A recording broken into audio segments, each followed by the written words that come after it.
नमस्कार साथियों और प्यारे विद्यार्थियों, मैं आर्य स्टडी पॉइंट पे सभी का बहुत-बहुत वेलकम करता हूँ।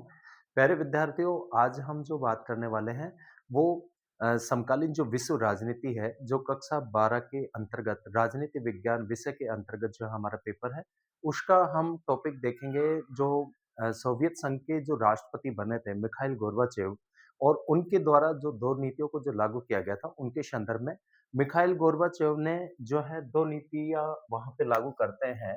एक तो जो है ग्लासनोस्ट और एक जो है पेरिस्ट्रोइका। दोनों का अभिप्राय समझेंगे, अर्थ समझेंगे।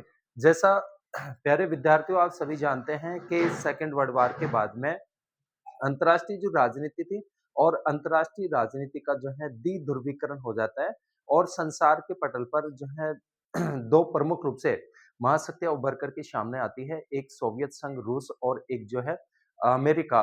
तो जो सोवियत संघ जो रूस था वो सोवियत संघ रूस में 11 मार्च 1985 को ध्यान रखना 11 मार्च 1985 को सोवियत संघ में मिखाइल गोर्बाचेव ने जो है वहाँ का नेतृत्व जो है ग्रहण किया, वहाँ के राष्ट्रपति बने और सोवियत संघ को उभारने के लिए जो है वहाँ पर 2 नीतियाँ जो है उन्होंने लागू की, एक पेरिस्ट्रोइका और एक जो है ग्लासनोस्ट या ग्लासनोस्ट और एक जो है पेरिस्ट्रोइका। ग्लासनोस्ट का जो मतलब होता है, वो होता है खुलापन या जो है उदारीकरण की नीति को अपनाना। तो एक-एक करके अपन समझेंगे कि ग्लासनोस्ट का अभिप्राय क्या है और पेरिस्ट्रोइका का मतलब क्या है। तो अंतर्राष्ट्रीय राजनीति में द्विध्रुवीकरण और आपको पता है कि आपसी वर्चस्व को लेकर के महाशक्ति बनने की जो होड़ थी उसको लेकर के और 2 विचारधाराओं के आधार पर जो है वैचारिक युद्ध प्रारंभ हुआ जिसको कोल्ड वॉर या शीत युद्ध के नाम से जाना जाता है। तो मिखाइल गोर्बाचेव एक तो आपको ये ध्यान रखना है कि जो मिखाइल गोर्बाचेव थे वो 11 मार्च 1985 को जो है सोवियत संघ का नेतृत्व संभालते हैं और इनके द्वारा 2 नीतियों को लागू किया जाता है। एक तो ग्लासनोस्ट, ग्लासनोस्ट का अभिप्राय हुआ खुलापन या उदारीकरण की नीति।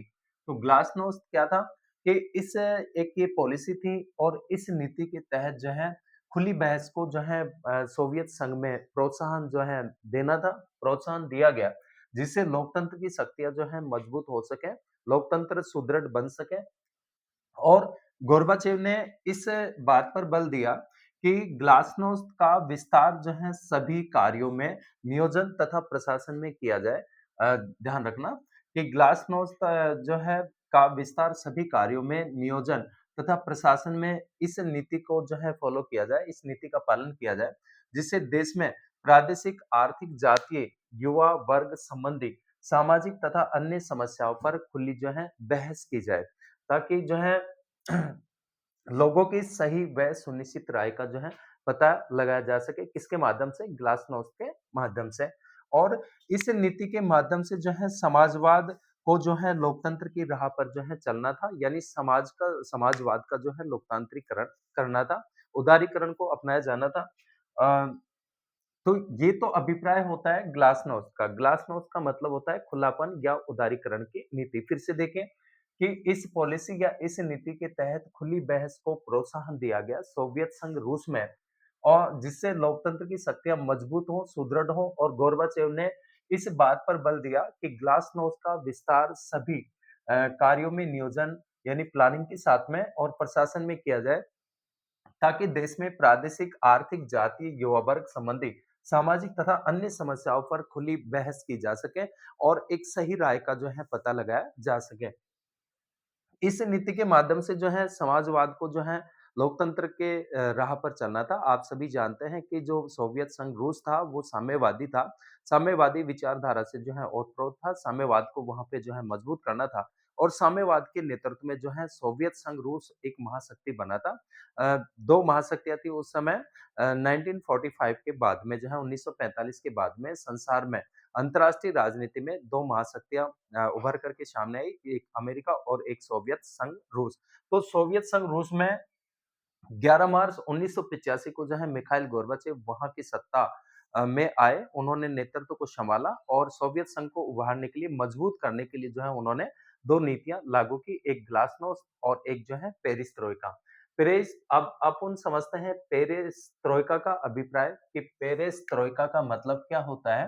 तो पेरेस्ट्रोइका का मतलब या अभिप्राय होता है पुनर्गठन या पुनर्संरचना से है, दोबारा से जो है पुनर्संरचना करना था, सोवियत संघ को मजबूत बनाना था और इसके माध्यम से समाज में ऐसे सुधार लाने पर बल दिया गया या इस बात का संकल्प लिया गया कि वहाँ के सोवियत संघ जो रूसी था, उस समाज में सुधार करना था, जिससे पुरानी कठोरताओं का अंत करके जो है मनुष्य के सामाजिक, आर्थिक, राजनीतिक, सांस्कृतिक व आत्मिक विकास का जो है मार्ग वो प्रशस्त किया जा सके। फिर से देखिए, पेरिस्ट्रोइका का मतलब और पेरिस्ट्रोइका का अभिप्राय था पुनर्गठन या संरचना से, इसका सामान्य अर्थ ये होता था।